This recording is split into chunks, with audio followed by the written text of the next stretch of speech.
My name is Hannah Blomgren, and I'm a physics teaching and astronomy undergraduate student at the University of Utah. And throughout the summer and fall 2020 semesters, I've been involved in higher education research with Dr. Regina Fry's group, who's a professor of chemical education and chemistry here at the U. And the purpose of the project I've been working on through UROP is to explore how student identities affect their perceptions of inclusion in introductory calculus-based physics courses at the University of Utah. So the focus of the overall project is to understand how the perceptions of inclusion and sense of belonging relate to their performance and subsequent retention in introductory STEM courses at the U. The focus is also on sense of belonging and inclusion for underrepresented groups, especially first-generation students, who are a significant percent of the students at the University of Utah, and women, who only comprise roughly 25% of the current physics student body.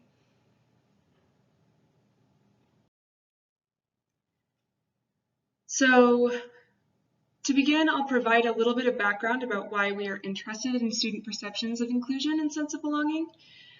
We know that the current academic system for higher education does not retain students in STEM fields equitably, resulting in disparities on a national level for underrepresented groups in the STEM community and internationally as well. I have included a few papers and data references on this slide. So we also know that equitable retention is crucial for the development of a strong STEM workforce, of course. And groups that are most underrepresented in STEM disciplines are among the fastest growing groups in the student population. And while there have been some gains, national data continues to show that the disparity in obtaining a STEM degree for women and underrepresented students increases at each level of degree with compared to white and Asian students. So we can see even in this 2018 graph of national science and engineering undergraduate degrees over a 15-year period, this is from the National Board of Science Education, the representation of underrepresented groups is still significantly lower compared with white students. Roughly 60% of all undergraduate STEM degrees are awarded to white students compared with generally less than 10% awarded to any one minority group. And of course, this is not due to a lack of interest in STEM, but is linked instead to the constant presence of microaggressions towards minority students in STEM communities and the lack of critical conversation around race and gender, which lead to fatigue and frustration and feeling like they don't belong within science communities. Many studies have shown that mitigation of microaggressions and other actions that increase students' positive sense of belonging and inclusion are critical to STEM retention. So therefore, in order to better serve our students at the U of U and retain students in STEM in general, we want to determine which elements of the university classroom experience students feel most affect their sense of belonging and inclusion in STEM at the University of Utah in order to be able to provide recommendations to instructors and conduct further inclusion-related studies at this institution in the future.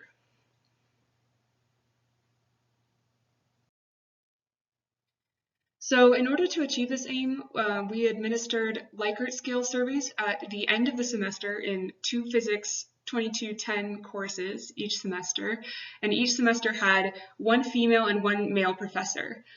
Physics for Scientists and Engineers 1 is the introductory calculus-based physics course, which covers classical mechanics at the University of Utah.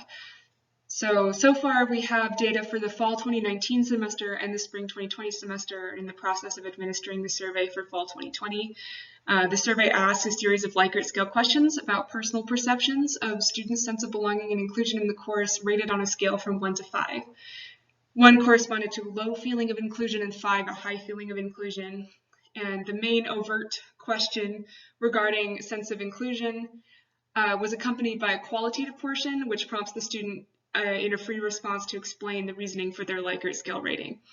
And so my focus over the past few semesters has been analyzing these qualitative portions of the inclusion questions on the survey.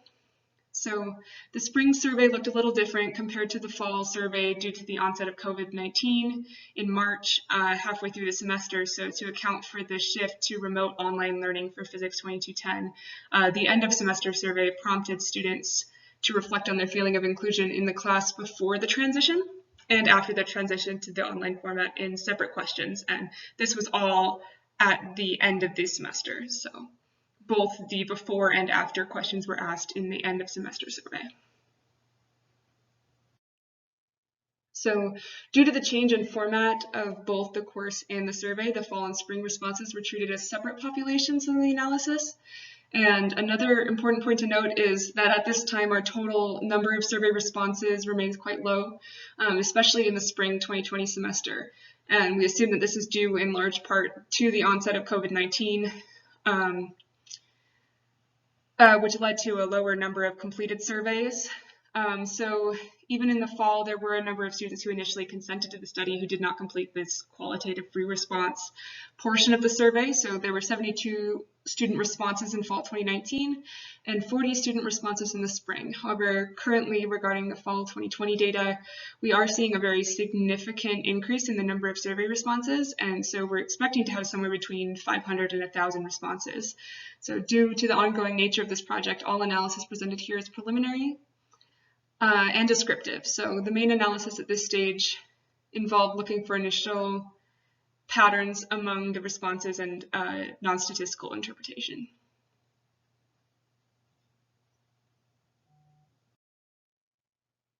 So qualitative methodology, specifically content analysis, was used to identify and categorize emergent themes in these students' free responses.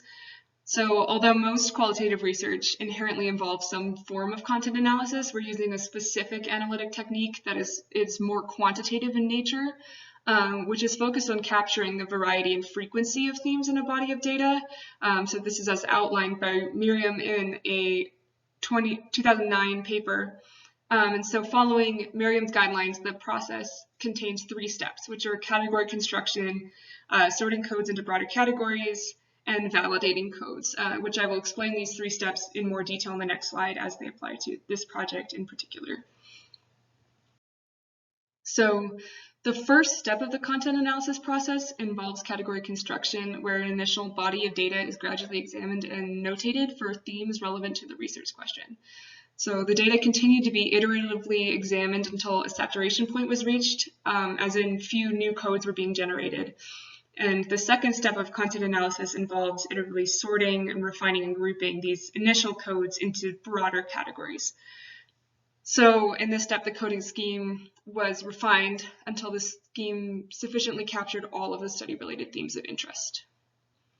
So these themes are then generally compiled into what's called a code book, by which all responses can be sorted into these categories, which exist within this code book.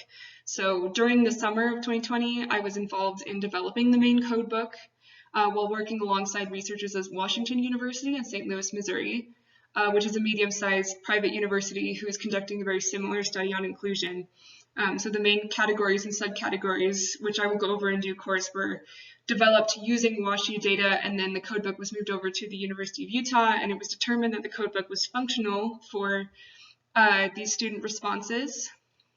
And then the responses were similar enough in nature that we could use these sort of main categories, which are academic inclusion, demographic inclusion and lack of understanding, and then additional refinements were made, especially during the spring 2020 semester, to make it more aligned to the University of Utah responses.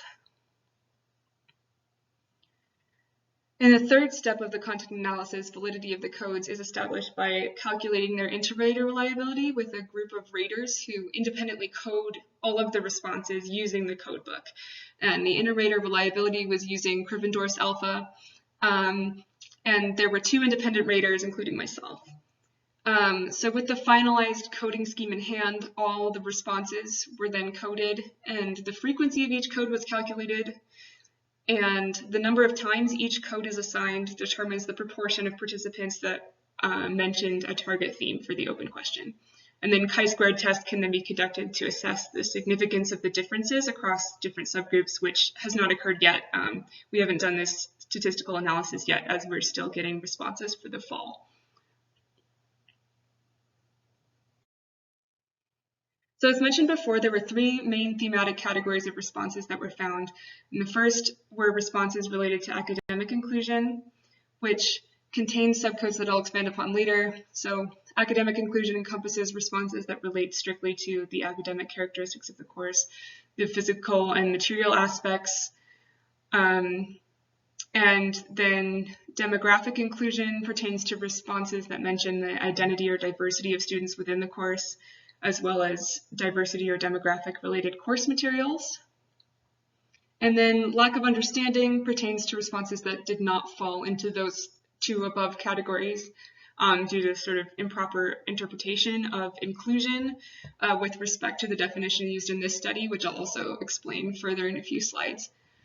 And then there were two non-coded categories that also exist. So non-specific inclusion statements that didn't provide any further explanation beyond it was or wasn't inclusive, and other statements that didn't pertain at all to inclusion or the scope of the study were just simply not quoted.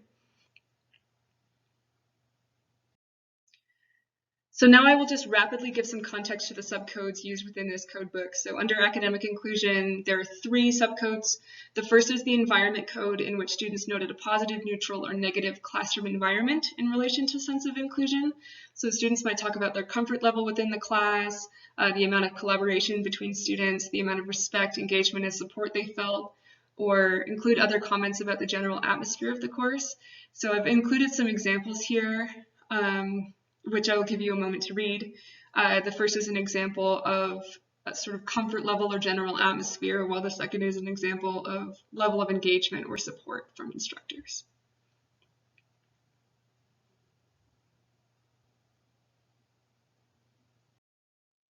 So the participation code under academic pertains to responses which noted a positive, neutral, or a negative level of interaction or participation with the instructor. So peer-to-peer interaction and participation was included within the environment code. So this is only student-instructor participation. So this might be the level in which the professor encouraged or presented questions or opportunities for interaction, or the equality of that participation and the level of comfort. So the included response examples discuss opportunities for interaction as well as the equality of interaction here. So I can give you a moment to look over those response examples.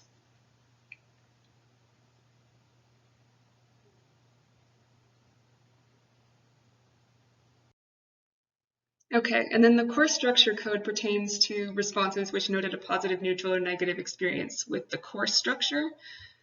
So this code was broken down into sort of two further sections, one being the physical accessibility and size of the course, and the other included responses discussing specific course practices and policies. So these might include sort of prerequisites, the presentation of the material, or the availability of resources. So the first example that I have here discusses a specific teaching practice, being the pair-share model, while the second discusses course accessibility during the spring 2020 semester, specifically internet connection.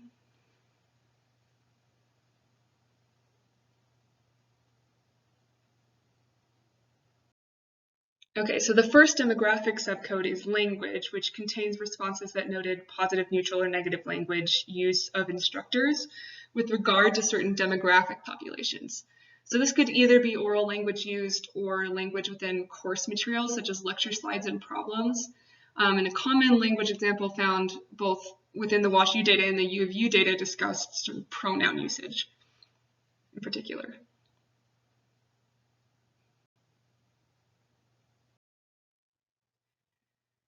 And the second demographic subcode is a large general demographics / background category, which contains many further subdivisions, and these are split between somewhat more traditional diversity categories such as race, gender, religion, sexual orientation, and then sort of like the level of previous background in the subject or academic identity, such as major and class years. So, and then if a student self-reported their own identity, that was sort of double-coded with any other demographic subdivision, which is the only instance in which we double-coded. So I've included a number of examples on the next slide, which you're welcome to look through, and I've labeled each one with their corresponding codebook affiliation. So I'll give you a moment to look over those as well.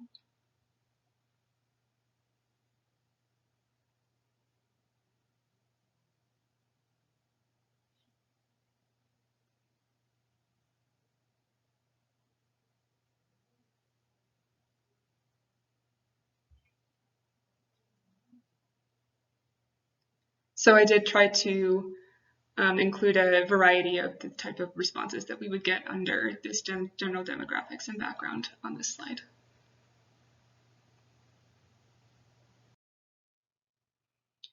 So then the final subcodes fall under lack of understanding. So if the student response didn't align with the definition of inclusion we're using, or the student hesitated about how to interpret inclusivity, or did not understand the question, we coded it under our definition subcode. And usually the student would be talking about the inclusion of specific course materials within the course that be coded within lack of understanding here. As shown in the example, sort of left out derivations of moment of inertia and just covered about everything else. So that's not really the type of inclusion that we are talking about. It's not the type of inclusion which we're studying here. And then again, hesitation, not being sure what the question is asking or if they understand. And then the final subcode is the attitude towards inclusion subcode, in which the student response demonstrates that they believe that there's too much focus on diversity or inclusion, or they see no relevance for diversity inclusion in STEM courses. So for instance, no relevance might be saying, it's physics. We don't talk about diversity within physics classes, that sort of statement.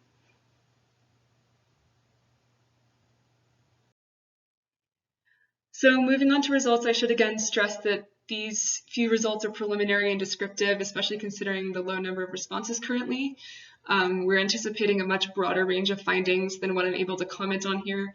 During the fall 2019, the majority of responses overall discussed academic inclusion, with the largest percentage of those falling within the course structure subcategory, pertaining to size and specific teaching practices like active learning and discussion groups.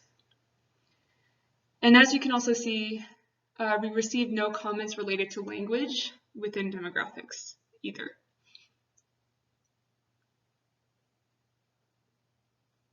They were all just general demographic statements here. So the spring 2020 results were separated into pre-COVID and post-COVID. And again, the vast majority of responses discussed academic inclusion, with course structure making up the majority of these responses. However, post-COVID responses discussed course environment more equally with course structure, which we expect was due to the switch to online learning, so the environment becomes more important in that sense.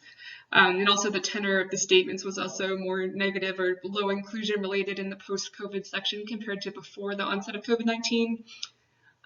Also, we can note the absence of any demographic related statements at all post-COVID. Again, however, I must stress the lower number of responses at this time. They're incredibly low, and these patterns may greatly change with the addition of the fall 2020 data.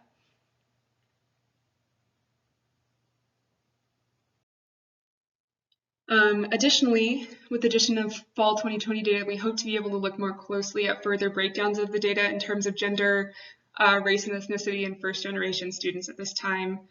The number of non-white students were too low at a total of 8 to provide any analysis, and first-generation versus non-first-gen analysis mirrored exactly the overall results, and there was no descriptive difference in responses between first-generation and non-first-gen students. They were all still mainly academic on both sides. And so additionally, women make up only roughly 25% of the physics population at the University of Utah. So there's still a much smaller sample size here. However, we can see in the fall 2019 academic subcategory data, descriptively, women seem to talk more equally about all 3 subcategories, compared with men who more strongly cited course structure.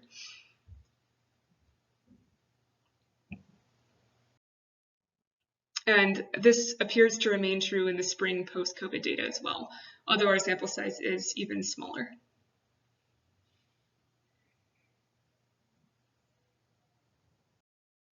So in conclusion, there are a few major thematic categories which describe student sense of inclusion at the University of Utah. The majority of students cite academic inclusion, and in particular the course structure as being affecting their sense of inclusion within the course. So many students listed active learning practices and the ability to participate in discussion groups as essential for their sense of inclusion. There may also be multiple reasons for the current absence of demographic-related responses. It's possible that the physics community at the University of Utah, being fairly white, male, and sort of uniform demographically, simply does not experience very many negative effects pertaining to sense of inclusion due to their demographic identities, so they tend to not talk about it. But they also don't talk about it positively either, so that's not necessarily the case, and it's also just a possibility that our current sample size is too small. In the fall 2020 data, we'll see further emergence, hopefully, of some demographic responses in that way, as we were seeing more within the WashU data, which is also a quite uniform. It's slightly more diverse there comparatively to here, but it's still quite demographically uniform. And so instructors can take note of these preliminary findings and remember to make use of active group learning practices in their classrooms, as these types of practices and course structures leave lasting impressions on students, as is illuminated here. This may seem quite obvious or common knowledge to some, but active learning practices are not as widespread in usage yet as many would think. And many instructors remain unaware of these important pedagogical tools, so we hope to be able to provide further recommendations for University of Utah instructors and continue further research after the conclusion of this pilot study.